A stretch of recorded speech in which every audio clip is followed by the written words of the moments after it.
sisters of the world.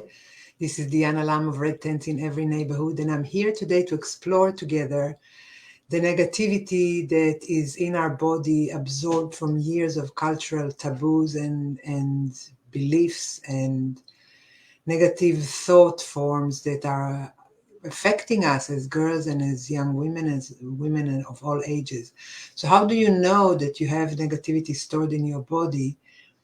I believe deeply that any and all physical conditions, physical ailments, are not only physical, they have an emotional component. The physical is important, it's essential that we look into it and that we treat it, but there is always an underlying emotional component, an emotional veil that predominantly exists in all of our physical conditions. So if you have aches and pains, or your body is not functioning in the optimal way that it can, that means that something is wrong emotionally as well. What I mean by wrong, I mean that the wrong components are there.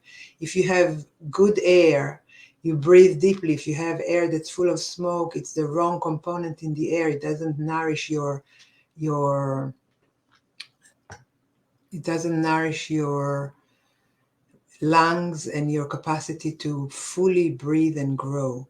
So I would say, look at your body, and if there is anything that's ailing you or aching, invite yourself, other than the medical component that is always there, to go into it and ask and see whether there is an emotional layer there.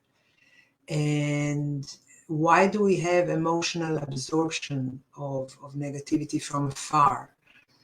Our subconscious mind does not differentiate between perceived reality or real reality, objective reality or subjective reality. So if you are really afraid that someone's outside your door and your heart is pounding and it turns out to be a cat, your heart still responded, your physicality still went into the high adrenaline fight or flight mode, because you thought in your head, nothing to do with subjective or objective reality. You thought that there is someone outside the door and you were afraid, your heart is starting to pound. So that's a way to realize that our responses, our physical responses, are coming not only in response to an objective reality, but also in response to subjective reality. What we imagine, our body responds or reacts to. So when we were growing up and we had negativity from our media, from the advertising industry, from our mothers, from our friends, about ourselves, we needed to please or thought we needed to please. We thought that we are needing to um, we thought that we're needing to be measuring ourselves against other women or other ideal models. All of those are like the perceived villain outside of your door.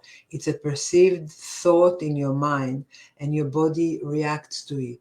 And that's how it gets stored, how those negativities or worries or self-doubt or self-loathing or external messages get lodged in our body. So the good news is that we can release those.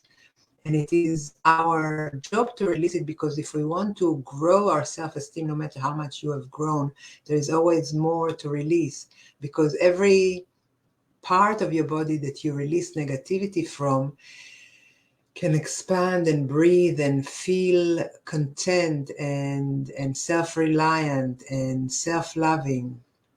That expanding feeling cannot take root on a seedbed of negativity. It has to be done after we released the negativity.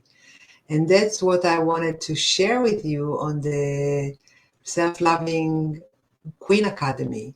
I invite you. The registration is now open. It's not going to stay open for a long time.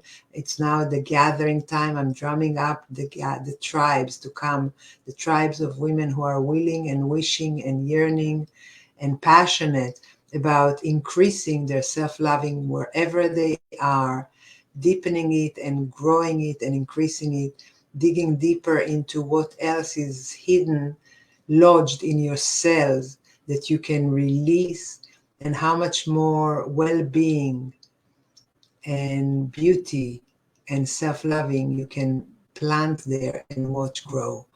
I invite you to come join the Queen Academy in order to really be fully the woman that you are born to be.